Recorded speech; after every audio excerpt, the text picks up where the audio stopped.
la persona tiene una enfermedad ocupacional, tiene 5 días hábiles después del diagnóstico para poder hacer el reporte de dicha enfermedad ocupacional. Son 5 días hábiles los que tiene.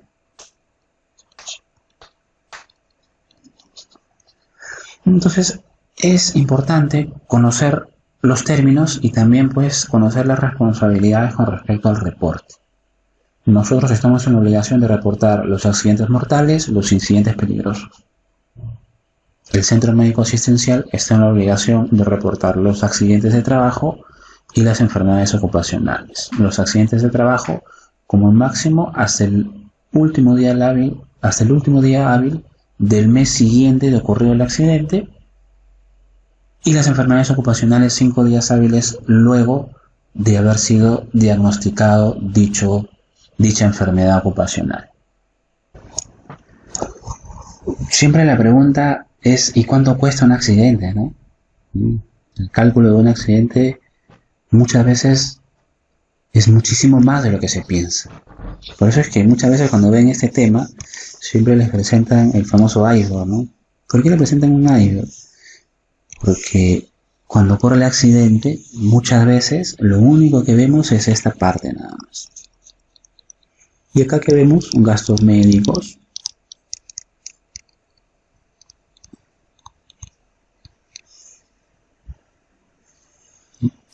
y por ahí algún gasto asegurado o alguna póliza que se tenga que pagar. Cuando ocurre un accidente, jóvenes, hay muchísimo más que eso. Muchísimo más que solamente el gasto del accidente. Imagínense pues que Juan se amputó la mano. Entonces, se imagina el impacto que puede generar la amputación de la mano en un proceso de producción. Imagínense que sea un proceso de producción en línea, donde proceso 1 alimenta el proceso 2 y alimenta el proceso 3, alimenta el proceso 4. Se accidenta, se amputa la mano en el proceso 1, automáticamente para toda la línea de producción. ¿Qué daños se está produciendo ahí? A los equipos. Si estás hablando de un proceso continuo de alimentos, a la materia prima. Absolutamente todo se desecha. Imagínate que estés fabricando galletas. Absolutamente todo se desecha.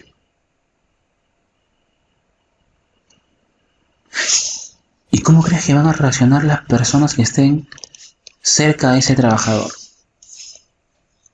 ¿Qué va a pasar con ellos? Su producción se va hacia abajo. ¿Por qué la producción se va hacia abajo? Porque si él se amputó la mano, yo también me puedo amputar la mano, entonces tengo que tener miedo, voy a tener miedo. Yo ya estoy viendo lo que me podría pasar a mí.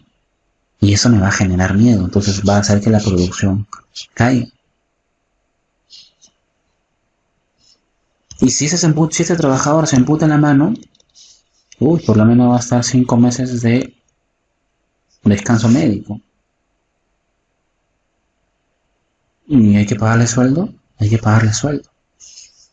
Bueno, hay una subvención de salud, sí, hay una subvención de salud, pero prácticamente, porque son alrededor de 20 días, que la empresa tiene que pagar el sueldo. Entonces usted asume el sueldo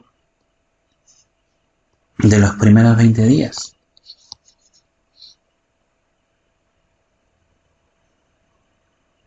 Y ese trabajador, ¿qué hay que hacer? Hay que reemplazarlo. La producción no va a parar. Hay que seguir. Entonces, hay que buscarle un reemplazo al trabajador.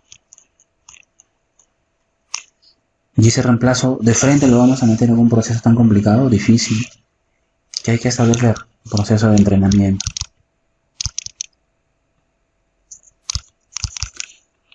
Y si es nueva la persona, hay que hacer convocatoria para poder contratarla. Hay que pagarle su examen médico. Hay que pagarle su uniforme. Hay que contratarle el SSTR. Y no vamos a colocarlo de frente, ¿no? Si es una persona en entrenamiento, tendrá que ir con una persona más antigua. Y a esa persona más antigua hay que pagarle horas extras.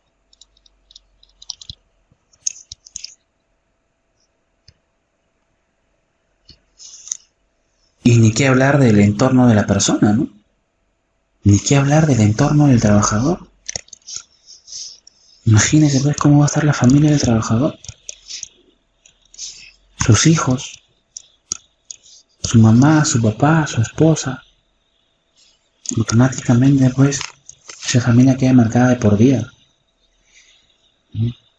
Y podemos seguir enumerando acá la cantidad de consecuencias que tendría un accidente de esa naturaleza. Y estamos hablando en este caso de un accidente incapacitante. Y si quisiéramos clasificarlo, ¿no? Sería un accidente incapacitante total permanente. Se ha producido la pérdida total de la mano. Pero muchas veces lo que vemos es solamente estos costos, ¿no? Cuando los costos son muchísimo más. Ni qué hablar, imagínate que venga la prensa. Imagínate que venga la prensa. ¿Qué pasa si viene la prensa? Tu imagen como empresa se va al agua. Tu imagen corporativa se va al tacho. No se le pasó a Cerdeña, esta empresa que hace embutidos, en el año 97 me parece. Trabajador se amputó la mano en el proceso de embutidos. Se filtró una imagen en el periódico de la mano del trabajador sangrando encima de todo el embutido. Nadie más quería comer Cerdeña por años. Le costó una vida poder levantar esa imagen corporativa. Y muchas empresas hacen este costeo de accidentes y lo empiezan a mapear. Ya dependerá de usted, depende de usted también le interesa hacerlo, ¿no? Entonces ahí hay diferentes métodos que nos van a permitir a nosotros poder estimar esto, ¿no? Uno de los famosos métodos es el famoso método de Henry. El método de Henry nos permite estimar de alguna forma cuál sería realmente el gasto de los accidentes, ¿no? Entonces se dice que el costo total de un accidente es el costo directo, o sea, eso que vemos nosotros, más una constante o un multiplicador de ese costo directo. ¿Cuánto es ese multiplicador del costo directo? Lo tendríamos que estimar. Hay muchas teorías sobre eso. Muchísimas teorías sobre eso.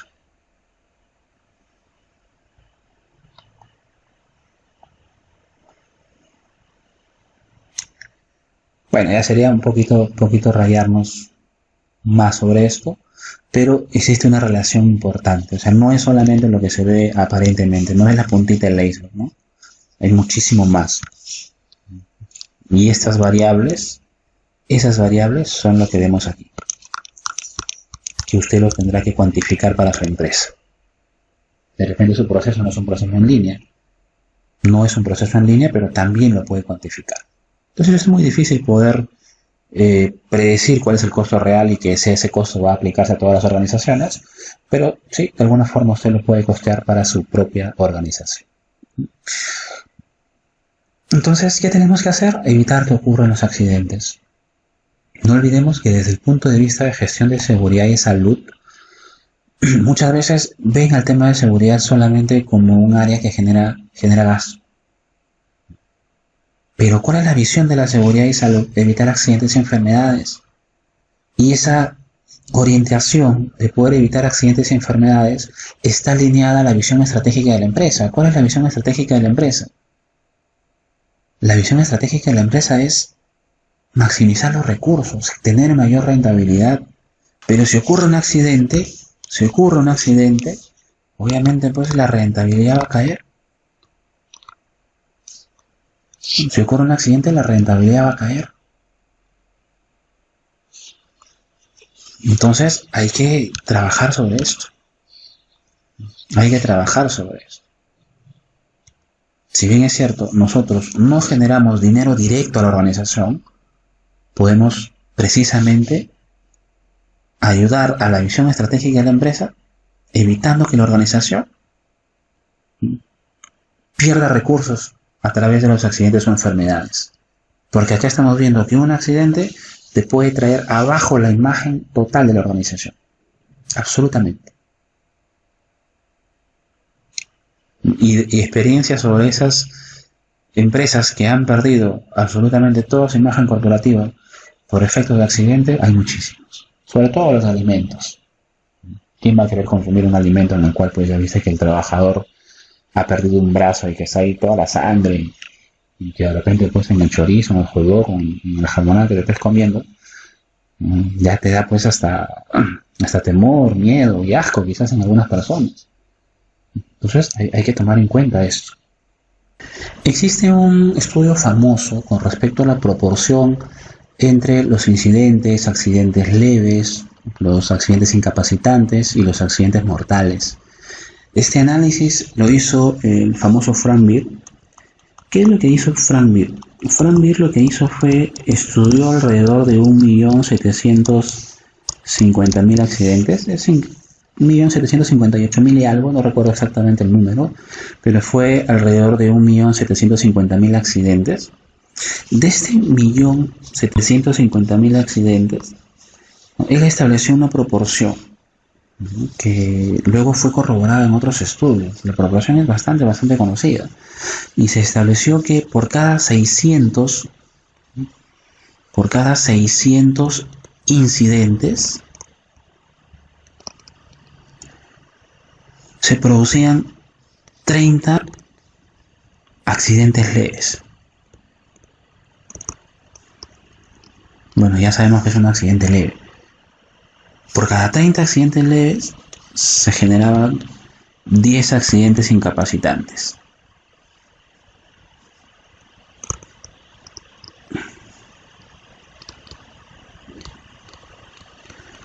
Y por cada 10 accidentes incapacitantes se generaba un accidente mortal.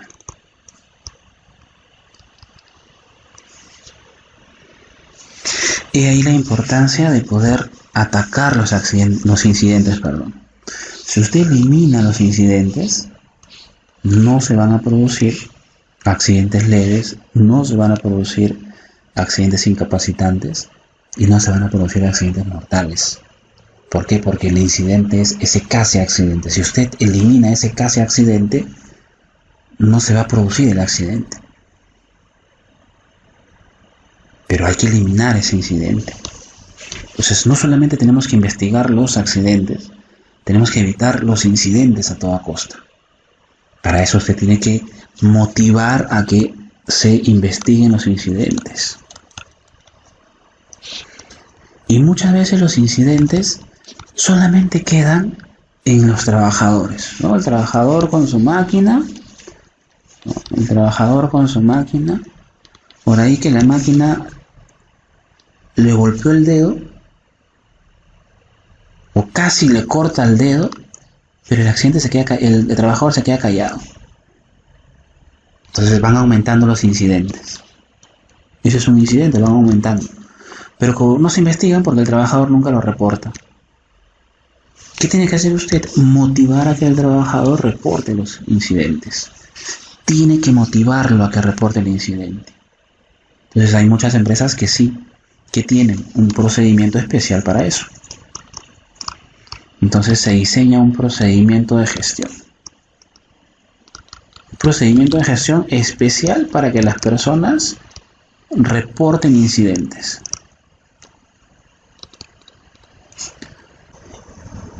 Recordemos que un procedimiento de gestión es la forma en la cual la organización se va a administrar para poder llevar a cabo este proceso. Entonces hay que establecer mecanismos para que el trabajador tenga esa posibilidad de reportarte un incidente. Hay que motivar a que el trabajador nos reporte incidentes. Porque si usted elimina los incidentes, va a ser muy poco probable que ocurran los accidentes leves, los accidentes incapacitantes y los accidentes mortales. Entonces hay que motivar a que el trabajador reporte los incidentes. Si hacemos que el trabajador reporte los incidentes, su nivel de accidentabilidad va a bajar. Si es que llegase a suceder el incidente y no lo reporta, se van acumulando los incidentes y en algún momento eso se convierte en un accidente. Entonces, cuando el trabajador reporte el incidente, hay que investigarlo. Tenemos que investigarlo. ¿Para qué? Para que no vuelva a ocurrir. Porque ese incidente pudo haber generado un daño, pero si vuelve a ocurrir, de repente ahí sí no genera el daño. Entonces hay que investigarlo. ¿Para qué? Para matar la causa raíz. Hay que eliminar la causa raíz de aquello que puede generar daño. Hay que eliminar esa causa raíz. Entonces ahí viene el proceso de investigación. Muy bien, entonces existen diferentes metodologías para poder realizar la investigación de incidentes o accidentes. Podemos citar a la metodología ICANN, la metodología de causalidad a través de un diagrama de árbol, el diagrama de Ishikawa, la metodología de los 5 porqués. Y ya que hemos hablado hace un momento sobre la pirámide de Frank Bird, se me viene a la mente una de las metodologías más usadas en la gestión de la seguridad y salud en el trabajo para la investigación de incidentes o accidentes, y esa es el modelo de Frank Bird llamado la teoría de causalidad. ¿Qué establece Frank Bird en la teoría de causalidad? Frank Bird establece en la teoría de causalidad que una pérdida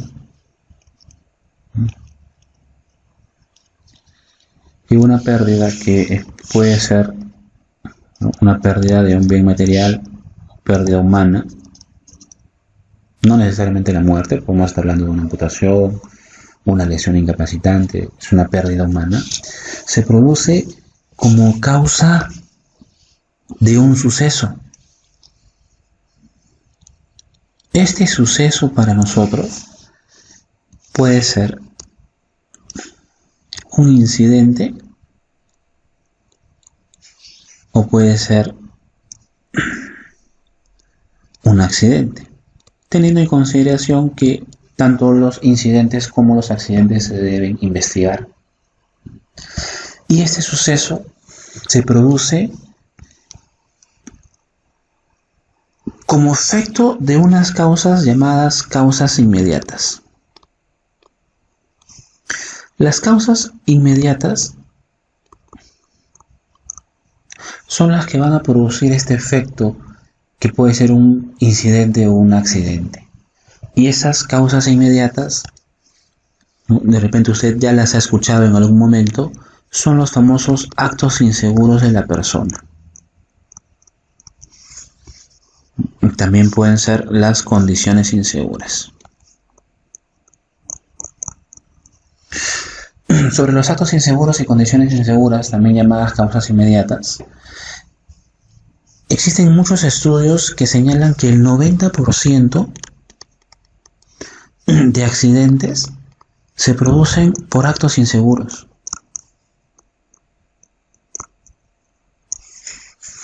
Y solo un 10% se producen por condiciones inseguras. Y esta proporción es bastante importante porque demarca cuál debe ser la orientación del sistema de gestión. Si el 90% de accidentes se produce por actos inseguros, el sistema de gestión de seguridad y salud en el trabajo tiene que estar enfocado ¿dónde? En la persona. ¿Para qué? Para poder eliminar esos actos inseguros. Ahí es donde se establecen los famosos procesos de seguridad basada en el comportamiento. Sin embargo, nos matamos haciendo sistemas de gestión de seguridad y salud en el trabajo que tiene todos sus recursos orientados en condiciones inseguras. Y el I+C tiene como control guarda de seguridad. Control 2, señalización. Control 3, pare de emergencia. Muchas veces todos nuestros controles están orientados hacia las condiciones inseguras. cuando las condiciones inseguras representan solo un 10% de las causalidades. Este es un claro indicador que el sistema de gestión tiene que estar orientado a trabajar con las personas, porque el sistema de gestión de seguridad y salud en el trabajo, a diferencia de los otros sistemas de gestión de la calidad del sistema de gestión ambiental, está enfocado en la persona. Entonces es importantísimo que trabajemos con los actos inseguros. Actos inseguros como no utilizar el EPP, por ejemplo. Actos inseguros como intervenir la máquina cuando ésta se encuentra en funcionamiento o en movimiento. Y los diferentes actos que muchas veces realiza el trabajador y sobre el cual nosotros tenemos que establecer procesos de identificación, procesos de intervención, procesos de estudio, ¿no?, de seguimiento para poder moldear el comportamiento de la persona. Y el comportamiento de la persona es variable porque todas las personas perciben diferente, sienten diferente, no entienden lo mismo. El ser humano es una gama de posibilidades.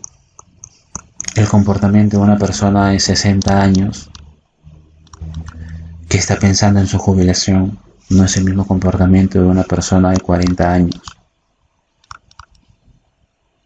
que ya tiene cierta estabilidad emocional, familiar. Tampoco es el mismo comportamiento de una persona de 30 años que justamente está buscando esa estabilidad, y mucho menos el comportamiento de una persona de 19 años cuya orientación en algunos casos está de repente en la ropa, en un buen celular, etc. Entonces, hay ciertos factores que van a hacer pues que los comportamientos de las personas sean totalmente diferentes, ¿no? Y siempre usted tiene que establecer un programa que le permita atacar a las personas, atacar en el sentido de poder saber llevar a las personas. Si usted no tiene manejo de personal, usted no tiene manejo de personas, es muy difícil que usted tenga éxito en el sistema de gestión. Es muy difícil. Muchos dicen, bueno, si no se comportan bien los sanciono. La sanción es uno de los peores controles que usted debe establecer. Cuando usted sanciona, se está poniendo un cartel en el pecho indicando de que usted no está en la capacidad de poder llevar a la persona a lo que usted quiere. Es un cartel en el pecho diciendo que esta falta de liderazgo la voy a suplir sancionando a la persona.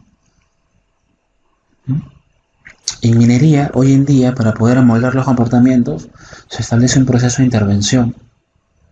Un proceso de intervención en el cual usted se acerca al trabajador cuando se identifica el acto inseguro, pero no se acerca al trabajador para poder hacerle una recriminación delante de todos, no para poder recriminarle el comportamiento, sino para actuar de forma distinta. Y cuando usted se acerca al trabajador y el trabajador ya lo ve llegar a usted, el trabajador comete un acto inseguro, usted lo identifica y el trabajador ya está pensando, ya se les metió en la cabeza, ya tiene en la cabeza la primera excusa para que cuando usted llegue como encargado de seguridad y salud se la dé. Y excusas se las van a inventar a cada rato. Pero ¿qué pasa si usted llega al trabajador y en vez de hablarle del acto inseguro que está cometiendo, usted le hace una pregunta tan sencilla de ¿cómo estás? ¿Cómo te encuentras?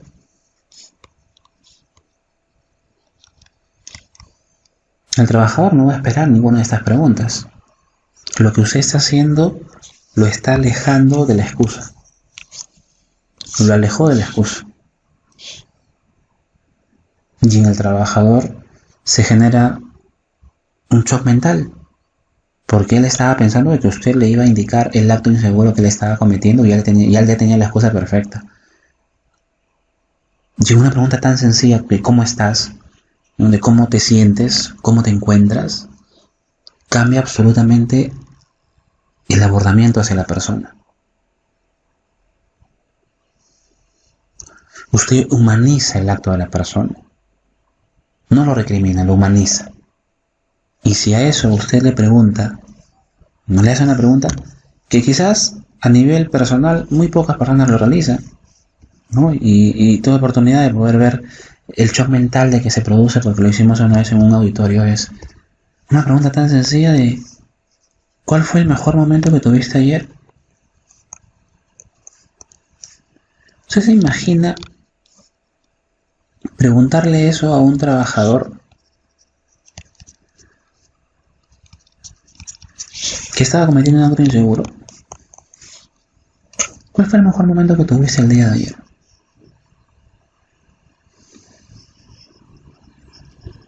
Una vez preguntamos eso en un auditorio y una señorita se puso a llorar y las lágrimas le caían y le caían y le caían. Y cuando tú ves ese efecto, ya llegaste a la persona. Porque los mejores momentos de la persona muchas veces están ligados con su entorno familiar.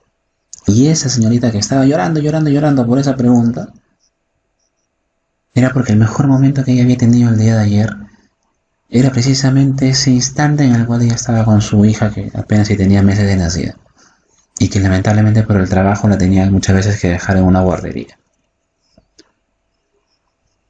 Y cuando la pregunta la persona te responde, ¿sí? Porque son preguntas que están encasilladas siempre a la persona o a su entorno familiar. Adicionar una pregunta como ¿y qué pasaría si es que el hecho del acto inseguro te ocasionaría un accidente? ¿Cómo crees que se sentirían esas personas que están a tu alrededor? Entonces la persona empieza a reflexionar sobre lo que está haciendo. Hay un proceso bien interesante en el comportamiento de las personas, que es que no es lo mismo que usted le diga a la persona, y la persona escuche todo lo que usted le dice, no es lo mismo que usted le diga a que usted le pregunte. Pero hay que saber preguntar. Tú le puedes decir a la persona toda su vida ahí. Es más, tú le puedes dar la mejor lección de seguridad. Entra por la izquierda, sale por la derecha. Pero si usted conversa con la persona a través de preguntas que en principio la saquen del estado en el que está, la introduzcan en un estado totalmente diferente, en un estado totalmente reflexivo, el proceso ya no se da solamente a través del sistema auditivo. Se da a través del sistema auditivo, pero para que la persona te pueda responder tiene que haber atravesado ese proceso a través de todo su cerebro. Y no solamente a través de todo el cerebro, sino a través de todo el sentir. Porque muchas veces en estas preguntas, obviamente hay que saber hacerlas, empezamos a tocar temas mucho más sensibles, que lo que van a hacer es, van a ayudar a que la persona reflexione. Y esa persona cuando reflexiona, ella misma te dice cuál es el comportamiento adecuado. Porque si tú le preguntas a la persona, ¿y cómo crees que se sentiría tu esposa si es que te accidentases? Y la persona va a empezar a reflexionar las consecuencias de... Y no necesitas mostrarle un video con sangre, ni un video con una amputación, nada. La misma persona tiene sus propios recursos para poder salir adelante. Tiene siempre las respuestas. Ese proceso es muy interesante. Ese proceso hoy en día se utiliza no solamente para poder trabajar con actos inseguros, se utiliza ya a nivel organizacional. De repente alguno de ustedes lo conoce, es el famoso proceso del coaching. El proceso del coaching es el arte de saber preguntar. Si usted sabe preguntar, usted va a llegar a la persona. Primero, para poder acomodarla a la que usted quiere. Segundo, para que la persona, a través de preguntas, obviamente pues certeras, estudiadas y concretas, la persona te dé la solución. La misma persona te va a dar la solución y te va a terminar diciendo: el comportamiento seguro que debo tener es este y este. Y es mucho más difícil que la persona vaya en contra de su propia respuesta. Es mucho más fácil que la persona vaya en contra de un estándar de seguridad, pero es mucho más difícil que la persona vaya en contra de lo que ella misma ha reflexionado y de lo que ella misma está diciendo. Por eso que estos procesos de conversación son muy importantes en seguridad y salud, pero hay que saber llevarlos, ¿no? Hay que saber llegar a la persona. Esos son los famosos procesos de coaching ligados a la seguridad basada en el comportamiento. Hay que amoldar a la persona, pero hay que llevarla a un estado ideal. Hay muchas personas que ven cometiendo un acto inseguro, la quieren sancionar, le levantan la voz y obviamente ahí puede generar un tipo de resentimiento o la persona te puede contestar, cosa que sería lo peor que te podría pasar. O le empiezan pues a dar un sermón, que no está mal. Obviamente hay que mencionarle a la persona, pero es mejor que la persona reflexione. Siempre, siempre. No siempre es muy importante que la persona pueda reflexionar. Si la persona reflexiona, usted ha ganado mucho. Usted ha ganado muchísimo. Pero bueno, entonces son los famosos actos inseguros. Entonces procuremos que nuestro sistema de gestión esté enfocado en la persona siempre. Porque la persona puede estar frente a la condición más peligrosa del mundo, ante la máquina que si la toca lo mata. Pero si la persona no interactúa, no le va a pasar nada. No le tiene por qué pasar nada. En la interacción está el daño. Pero ¿quién tiene el poder? La persona. ¿Y cómo hacemos que la persona no interactúe con la situación peligrosa? Que reflexione. Hay que llegar a la sensibilización de la persona. Para eso se trabajan las personas. Y estas causas inmediatas, que pueden ser los actos inseguros o pueden ser las condiciones inseguras, se producen por las famosas causas básicas, que son las causas que sí nos interesan llegar a determinar. ¿Por qué? Porque esas causas básicas, también llamadas causas raíz, son aquellas que nos permiten realmente llegar al fondo del problema. Y estas causas básicas o causas raíz pueden ser factores personales,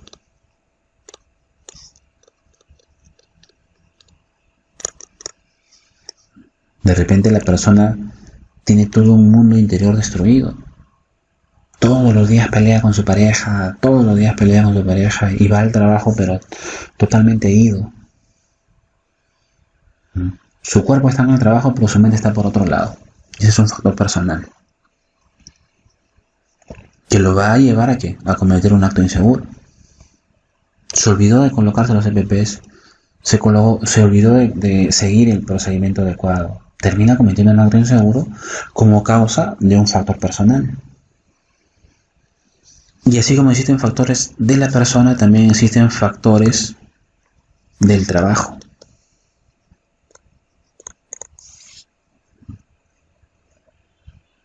De repente, pues el jefe inmediato de esa persona no le interesa el tema de seguridad. Entonces las condiciones inseguras van a estar por doquier. Porque el jefe inmediato es aquel que tiene que atacar esas condiciones inseguras. Pero como al jefe inmediato le va y le viene, bueno, ese sí es un factor de trabajo. Y esas causas raíz o causas básicas, lo único que van a hacer, nos van a determinar qué cosa, cuáles son las faltas de control que nos está faltando en el sistema de gestión. Una vez que determinemos cuáles son esas faltas de control, empezamos a diseñar un plan de acción. Un plan de acción orientado ¿a qué? Orientado pues a eliminar las causas básicas, eliminar las causas inmediatas para que no se dé el suceso y obviamente pues no se genere la pérdida.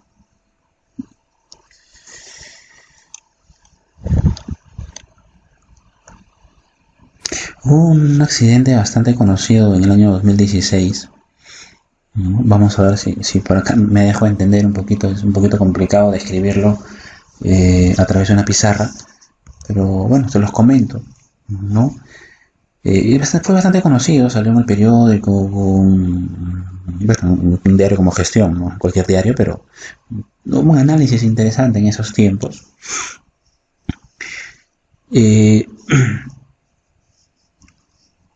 Llegaron a la mina dos ingenieros que iban a hacer una supervisión de un proceso de excavación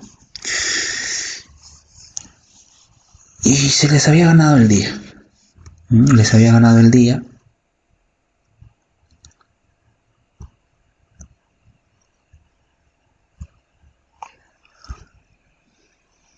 Les había ganado el día, pero ya tenían que retirarse al día siguiente, así que a pesar de que ya era tarde, decidieron hacer la inspección. Pero como en esas excavaciones que se estaban produciendo no había una iluminación adecuada, decidieron ir escoltados por una camioneta. Y en esa camioneta está el trabajador Luis. La única función de Luis era ir detrás a una velocidad obviamente bien bajita, que pues permita pues alumbrar el camino de estos dos ingenieros que iban a hacer la inspección y un ingeniero residente que iba obviamente pues a hacer toda la explicación del proceso de excavación y cómo se estaba llevando este proceso de minería. Luis, un trabajador sin ningún tipo de problemas, un trabajador intachable, nunca había sido sancionado, nunca había cometido actos inseguros, tenía pues un currículum vitae dentro de la organización, ¿no? Sin ningún tipo de problemas. Y de un momento repentino acelera el vehículo y atropella a estos dos visitantes, a estas dos personas que iban a hacer la inspección. La tercera persona sale herida y estas dos personas lamentablemente mueren. Lamentablemente mueren en el accidente y esa persona sale herida. Pasó un instante de segundo. Cuando se aborda a la persona, en este caso a Luis, que era la persona que conducía la camioneta, le preguntan qué pasó. Y él indica de que, bueno, estaba con el celular, se distrajo con el celular y sin querer apretó apretó con el pie derecho el acelerador y terminó atropellando a esas tres personas. Automáticamente, pues, toda la organización se fue en contra de Luis. Pérdida, muerte de dos personas. Pérdida, muerte de dos personas. Suceso, un accidente. Causas inmediatas, actos inseguros. Acto inseguro y directo de Luis. Condiciones inseguras, falta de iluminación. Pero cuando usted hace una investigación y se queda en las causas inmediatas, nunca llega usted a la raíz del problema. Había un jefe de la unidad minera que había sido jefe de Luis. Lo conocía Luis muy bien y sabía lo intachable que había sido Luis durante toda su trayectoria en la unidad minera. Y a diferencia de lo que hicieron todos, él sí se acercó a Luis y de una forma más humana le preguntó qué era exactamente lo que había pasado. Y dentro de todo el momento de confusión, el tema de las sanciones o inclusive hasta el tema de que iba a ser denunciado por homicidio, Luis le confiesa a su ex jefe inmediato de que en ese momento en el cual él iba a apretar, en el momento en el cual él apretó sin querer el acelerador, él había recibido un mensaje de su pareja. ¿Y qué decía su pareja? Su pareja decía que se estaba yendo de la casa con sus dos hijos. Y Luis entró en un shock, entró en un pánico, se desentendió del mundo y apretó el acelerador y terminó matando a las tres personas. Y al ser un tema personal, también se trata de poder llegar a ver qué es exactamente lo que está pasando. Y ahí Luis empieza a decir que él ya tenía 6 meses trabajando de forma continua en la unidad minera, cuando el régimen era 20 por 10, o sea, él tenía que trabajar 20 días y salir 10 días. Pero él tenía 6 meses metido en la unidad minera y no iba a su casa. Él estaba en Cajamarca, su familia estaba en Lima. Y ya su familia pensó que él no iba a regresar. Ya no era normal que él no regrese en un mes, 2, 3, ya eran 6 meses que él no regresaba.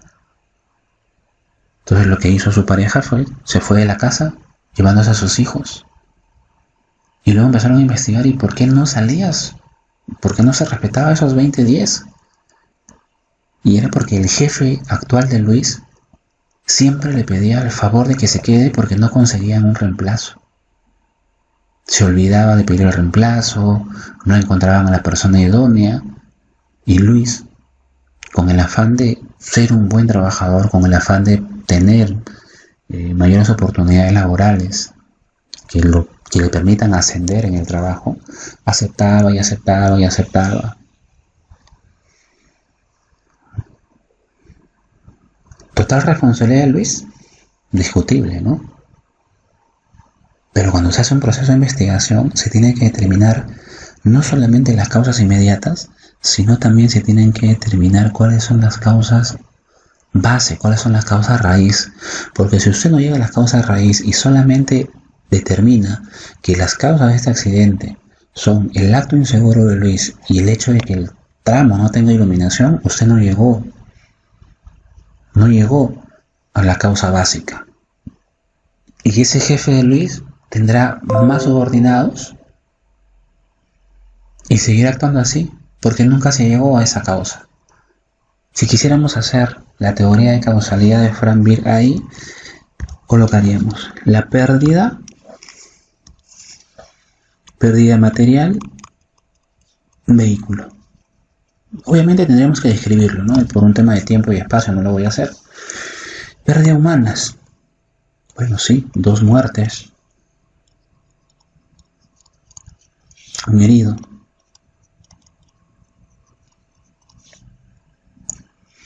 Esa pérdida se da como raíz de un suceso. Sí, un suceso. ¿Cuál fue el suceso? El suceso fue un accidente.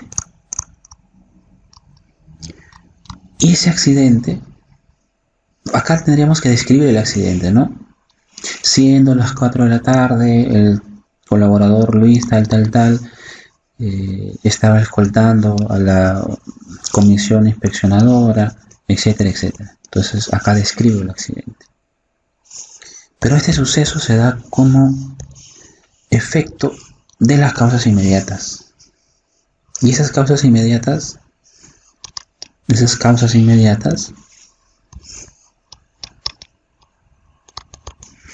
ya sabemos que son el acto inseguro y la condición insegura. Creo que el acto inseguro es claro, ¿no? El uso de celular en la conducción. La condición insegura, la falta de iluminación en el tramo. Si usted termina la investigación ahí, podrá tomar algunas acciones, pero quizás eso se vuelva a repetir.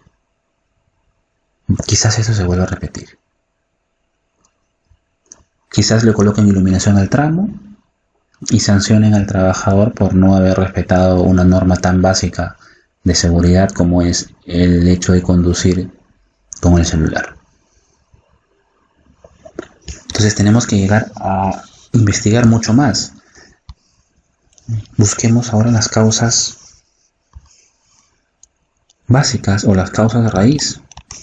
Y las causas raíz pueden ser factores de trabajo.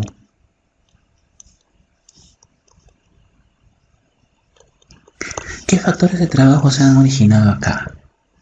Hay un factor de trabajo que está orientado, no muy claro acá. ¿Cuál es? Que no se respetan los descansos del trabajador o las salidas del trabajador.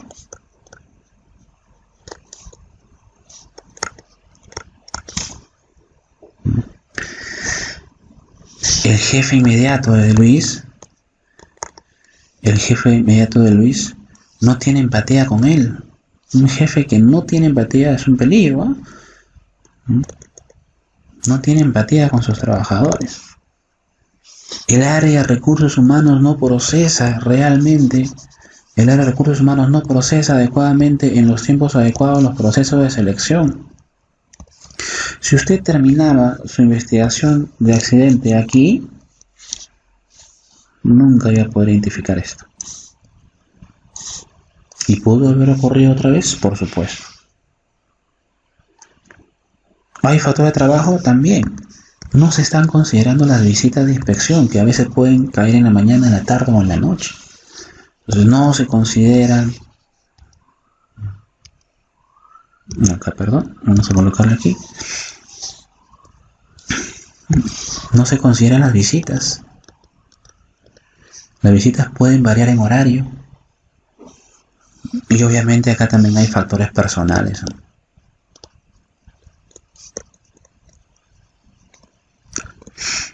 Factores personales, pues como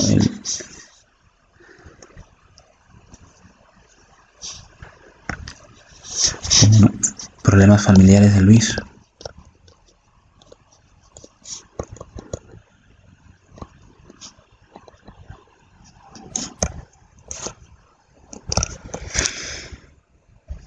Entonces la investigación no era tan sencilla como parecía, ¿no?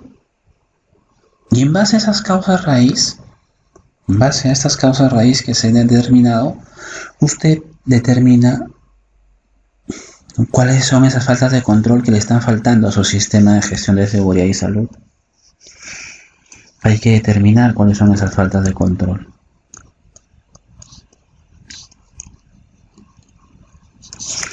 Y esas faltas de control me va a llevar ¿a dónde? Me va a llevar a realizar a mí un plan de acción.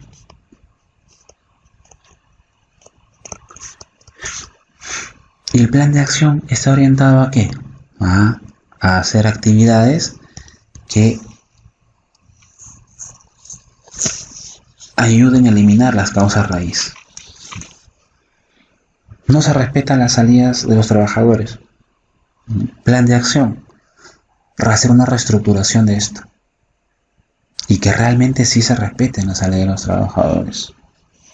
Entonces tienes acá una actividad, tendrás un responsable, tendrás un recurso y será pues en un tiempo determinado, ¿no? En una semana, en 2 semanas, en 3 semanas. Segunda actividad, no hay empatía. Oye, ¿está llegando los jefes a los trabajadores? De repente recursos humanos no está haciendo una labor adecuada con el talento de las personas. No se trata solamente de tener un jefe que conozca el proceso, se trata de tener un jefe que lleve a las personas con ellos. Entonces, esas actividades se van colocando en el plan de acción y se van programando. Y hay que meternos en la cabeza de que no siempre los responsables de las actividades son el área de seguridad. Si usted se da cuenta, los responsables de estas faltas de control muchas veces van a ser el jefe inmediato, recursos humanos.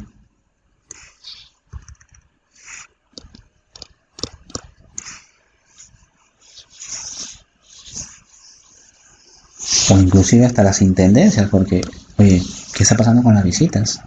¿Se están programando adecuadamente las visitas? ¿O se está tomando el primer avión para poder ir a visitar y a ver qué pasa? Entonces hay todo un proceso de reestructuración, hay todo un plan de acción que se debe hacer. ¿Para qué? Para poder atacar correctamente pues la causa raíz de los problemas. Luego pasaremos también a analizar las cosas inmediatas. No significa que solamente vamos a ir a las raíces. También puede serse el caso en que, aparte de los factores de trabajo, aparte de los factores personales, tengamos que agregar en el plan de acción también pues los actos inseguros o las condiciones inseguras, como es colocar iluminación al ambiente, ¿no? Colocar iluminación a los tramos en los cuales hay probabilidad de recibir visita. Ser más restrictivos con respecto a cómo están subiendo los conductores a los vehículos. De repente está prohibido que el trabajador suba con el celular, pero bueno, pues con Luis nadie lo pudo inspeccionar, nadie se dio cuenta y él subió con el celular. Entonces el proceso de investigación, jóvenes, es un proceso que hay que llevarlo con pinzas, hay que llevarlo de forma adecuada, siempre pensando en la persona. No materialicemos todo, siempre se piensa en la persona siempre va a estar primero que todo. Y el sistema de gestión está enfocado en las personas. Muy bien, con eso estaríamos un poquito dando una visión general del proceso de investigación de incidentes, accidentes. Estaríamos evaluando, como siempre, la sesión el día miércoles. Ya en la siguiente sesión yo les estaré comentando ya un poquito más cómo es el proceso final para poder acreditar el programa con la empresa y pasar hacia un proceso de acreditación con la Universidad Nacional de Ingeniería. Muy bien, muchas gracias, que tengan buen día.